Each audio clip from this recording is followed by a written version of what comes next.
संभाव्य महापूर आपत्तीवर नियंत्रणासाठी जागतिक बँकेच्या सहकार्याने इचलकरंजीत उपाययोजना करण्यात येणार आहेत। त्या संदर्भात महापालिकेने सुमारे 350 कोटींचा प्रकल्प तयार केलाय। या प्रकल्पाच्या तपासणीसाठी मित्रा संस्थेच्या पथकाने महापालिका अधिकाऱ्यांसोबत संभाव्य महापुराबाबत चर्चा केली। तसंच पथकाने नदीघाट परिसराची पाहणी केली। शहरातील विविध भागात भेट देऊन या पथकाने माहिती घेतली। इचलकरंजीत पावसाळ्यात मोठ्या प्रमाणात पाणी साचतं। तसंच पंचगंगा नदीतील पाणी धोका पातळीपर्यंत पोहोचल्यास नागरी वस्तीत महापुराचं पाणी पसरतं।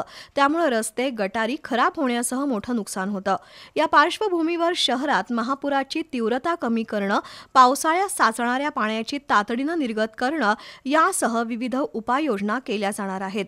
यासाठी इचलकरंजी महापालिकेनं सुमारे 350 कोटीचा प्रकल्प तयार केलाय।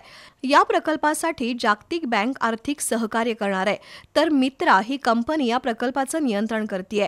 या प्रस्तावित प्रकल्पाची व्यवहार्यता तपासण्यासाठी मित्रा संस्थेचं पथक 4 दिवसांसाठी इचलकरंजीत आलंय। 4 सदस्यांच्या पथकानं महापालिकेच्या अधिकाऱ्यांकडून संभाव्य महापुराबाबत माहिती घेतली। तसंच महापालिकेनं नियुक्त केलेल्या तांत्रिक सल्लागार समितीच्या सदस्यांसह नदी घाटाची पाहणी केली। याचबरोबर हे पथक शहरातील विविध भागात भेट देऊन माहिती घेणार आहे। या संस्थेनं जागतिक बँकेकडे अहवाल दिल्यावर संभाव्य महापूर आपत्तीवर नियंत्रणासाठीच्या प्रकल्पासाठी निधी मिळणार आहे।